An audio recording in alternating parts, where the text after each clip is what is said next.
What is going on, managers? And I get this question asked quite a lot. Obviously, with the success of the training video that I did, people ask me, well, Tick, what happens when you're in semi-professional clubs or clubs that have not gone professional and you only get to train 2 times a week? Well, you've clicked on the right video. Let's get straight into it and show you what I do, my training schedules for semi-pro football. So I just picked a random team through a semi-professional club and we picked Slough, and I thought, you know what? I'm going to show you what to do and how I go through my training schedules with Slough or anyone that's pretty much semi-professional. So you'll see that we only have 2 training sessions per week. We have a Tuesday, we have a Thursday. That is absolutely fine. We can get through that. For me, first and foremost, as a semi-professional club, my main focus is tactical familiarity. I'm not here to improve the players' attributes because if I'm getting up in the league, pretty much none of them are going to stay with this club. So why would I look to improve players at a semi-professional club when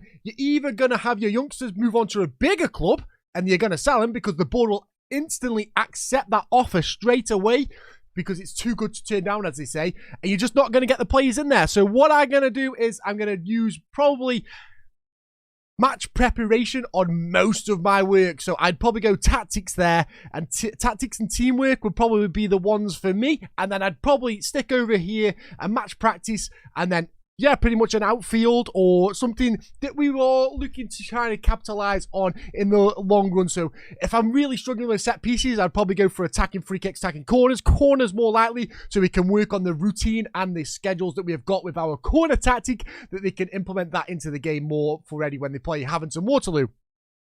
Also, if I'm struggling, I do chance creation or chance conversion, just 1 session a week, just try and bolster up that. Or if we're conceding too many goals, I'd go with the defensive one, see where we are lacking goals, say we're getting down the wing, then it'll be defensive wide play. If we're just engaging or trying to win tackles, it's defensive engagement. And also disengagement is if we need to sit off, we're giving too many fouls away and getting too many yellow cards, we'll just do a defending disengagement. I will base 1 training session every single week off how the game is going and how is it flowing, and I'll implement that in longer down the line when you see the tactic familiarity of the team. Now I've just skipped straight ahead to the start of the season here, so I'm just going to load a tactic up here and I'm just going to go for, I'm just going to stick my Bielsa 4-1-4-1 in, just quick pick that. So you can see there, as the teams look, the tactic familiarity is not very good on this team. They are not too happy with it. They don't know it. As you can see there, there's a lot of people out of play. So for nearly half of the season, if not 3/4 of the season, I'm going to use that tactic familiarity,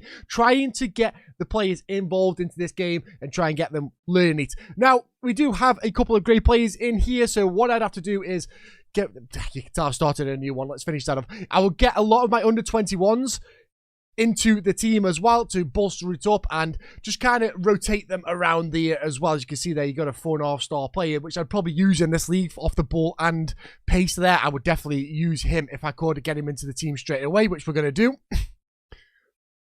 And then I'd just, go away, I would just implement a lot of tactical familiarity with this tactic here. So this is what I'd probably do a lot more. Once I've started getting that, I would start venturing out a little bit more, trying to see just what is going on in the team. So like I say there, we've conceded like 4 goals back-to-back games. I would work on defensive and engaging. I'd probably go for that, and then ground defense as well. Whilst over here, I would probably put in general a little bit of defending, whilst also seeing what's going on out there, and then potentially going for like possession of the ball, so you're not losing the ball, which helps out with obviously tactical familiarity of the passing style and tempo. So you're still not actually taking away from the tactic familiarity of all your players. You're still doing tactical familiarity, but you're using it with the passing style. So if you are, say, for example, a short passing team, this is going to be perfect for you for possession because it's going to get the tactical familiarity of that one as well. It increases slight injury risk and the conditioning a little bit as well, but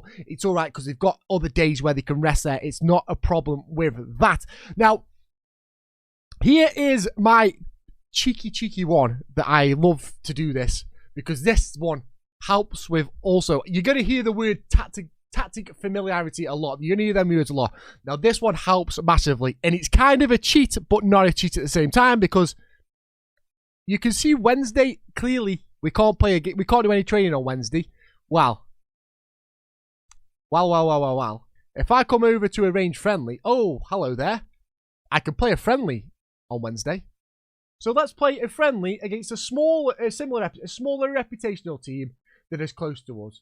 So £405 with an income of £2,025. Now we should destroy Fleet, and we should also help out with us.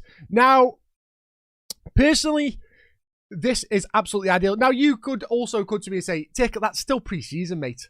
Okay, then. So if we go to Tonebridge, there's the Tonebridge game, and we stick another one in there, and we go smaller. We'll go Barton Rovers this time. A good income as well, yet again. And we move down there. There you go. You've got a friendly in the middle of that as well. Now, I would recommend, highly, highly recommend, that you get your assistant to take control of these matches and rotate the players around. Do not use your first team players in these games. You can use them for like 20 minutes because it'll help with tactical familiarity. You can literally go into here and you can mark them up as how much game time you want them to play. That is not a problem. You can do that. That is fine. But I would highly rotate your team around here so they keep fit. It just gives you an extra training day without having an extra training day. A little secret they'll let you keep, guys. That's a game changer. Honestly, it's a game changer. If you allow your assistant to take control of the game, you don't have to worry about these games being involved or getting in the way. It's just an extra training session. You can, honestly, you'll be fine with it, and it just gets that tactical familiarity even more up when you just want to elevate the team up, because the more that this team is familiar with the tactic, the even better they're going to perform in the league as well. Now, I'm not going to lie here. Slough might have been a bit of a tough one to choose as they do not have the biggest of sides. But like I say, I would instantly go straight into my under-20s, promote some of these guys, promote all these, into my under-18s, promote any of these that are not like a grayed-out player. We just put them all into the first team and just help with that tactic familiarity with all the players that we've got there. There's nothing wrong with that. It will still help with the tactic of the familiarity of all the players there, and that will just keep gaining up and gaining up, gaining up and gaining up. So we go into there, and like I say, we have them games, so I'm just going to continue them through. They've both been accepted there, which is nice. We're just going to flick through so you can see them in the actual scheduling as well. There you go, bosh, bish, bash, bosh. We have got 2 games there now, which are going to help with familiarity, and that is pretty much 2 free training sessions just for you. They get the rest as well, which is there. That's fine. So I would probably go here, match tactics, and I'd probably go another match practice. You know, I put match tactics over there and teamwork over here. You could potentially as well get that team bonding together, so they're working together. So they have a fun match in the Tuesday, and then they do a bit of team bonding, which is a bit of fun, which increases the happiness, increases the team cohesion. Attributes teamwork gets helped as well. Upcoming matches of teamwork helps out as well. Slightly reduced conditioning, which you don't mind that because it's fatigue as well. So that is going to help them bond as a team, get the teamwork together, get the team cohesion up, whilst also you gain the match practice and the Fleet Town match familiarity of the tactic both together, ready for when we go into the Haverton Waterloo game, which then we should be boosted up a little bit, that the team understands how the tactic flows. Players aren't going to get confused, aren't going to get caught out of position, you aren't going to do silly things, you hope, and that will also bolster up your play style of how you play on the field with this team as well. It is so simple, just like that, guys. It is not hard. Like I say, we'll go down here as well. I'd probably put another match practice in, probably go another team bonding as well, and then you could look at see how you've got in them previous games and flick on a match tactics, which helps out there. We don't want that. And then we go general and just an outfield, which will give us the tactical familiarity, the mentality, passes down, creative freedom, trigger pressing, marking, tempo, width, position, role, duty. And that also helps out with attributes. I know we're not looking at attributes right now. Like I say, you are not in these semi-pro sides to build up players and turn them into godlike players. It just doesn't happen. I'm sorry. I'm going to break your heart here. Big clubs will buy your players off you for 6 digits and the board will say it's too good to refuse. Don't hold on to your players and don't think that you're going to keep them forever. It will not happen.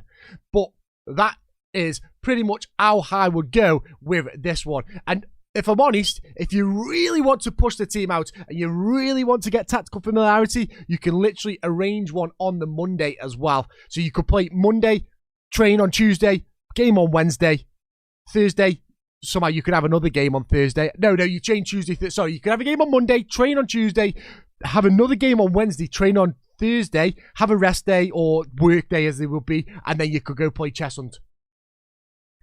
It's I won't say it's cheating, but it's a way to cheat the system, I'm going to say, because they could still play a game because it actually doesn't tell you what time the game is. You could put the game in the evening and they can still play in the evening, which they can do.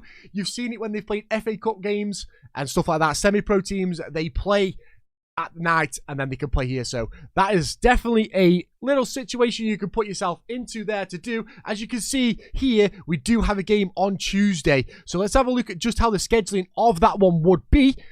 Where we are, calendar. So here you can see that we have a game on Tuesday. So we have an unavailable match on Monday. Tuesday we play training on Thursday. And then we have a game against Dulwich on the Saturday. So we can change this around. I would probably go match practice here. And then probably, you know what, I'd go double dosage there. I'd go match practice and match tactics just to work on it because we want that team cohesion. That's how I would probably run that week. Now, can we stick a friendly in somewhere there? I aren't sure if we can. I'm going to have a double check for you, though. We could have a Thursday, but that would get rid of our training session. So I would probably keep this off and just keep it there, but you can always maintain a 2 to 3 week date. There you go on that one. So if I go here, go smaller, let's go Bognor. Yeah, we'll have a bit of that. Then we order another friendly. Like it's on Amazon Prime. Let's order another friendly. Go there and go Baldock Town. Let's get that one in the books and let's see how that training week looks. And there you have it. So, guys, we have got a game on the Monday. We've got training on the Tuesday, game on the Wednesday, training on Thursday. That's pretty much 4 training sessions, guys. You've gone from having 2 training sessions per week to 4 by playing the 2 friendly games. As long as you've got the squad to rotate and also playing these like younger sides or lower downsides, should I say, you can get them under 21s in and just give them game time with the first team. That gets social groups working as well together. It helps out every single aspect of your team. So if you've got the under 21s and under 19s, bring them in for a couple of first games with them. You can easily set them so they can be on.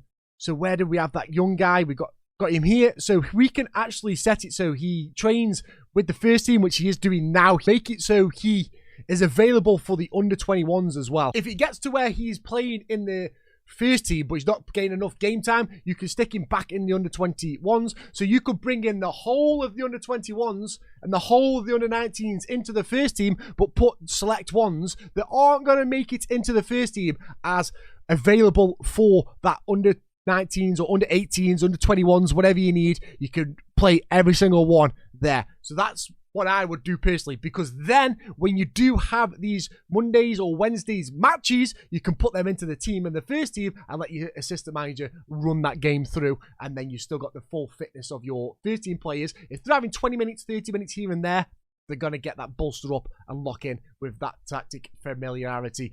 This is a quick video, guys. I hope it's helped out. That is what I would do if I was you. So you are fully working on your team cohesion and your match familiarity. And if we go to dynamics, if we skip that, this is what you want to be looking at. Team cohesion, we want that high. Club philosophy, atmosphere, we want that high as well. Making sure that they are both good. As soon as you get this bar full with your tactic familiarity, that is when you go into changing things like working on your set pieces, working on your attacking flow, creating chances, defending, or anything like that.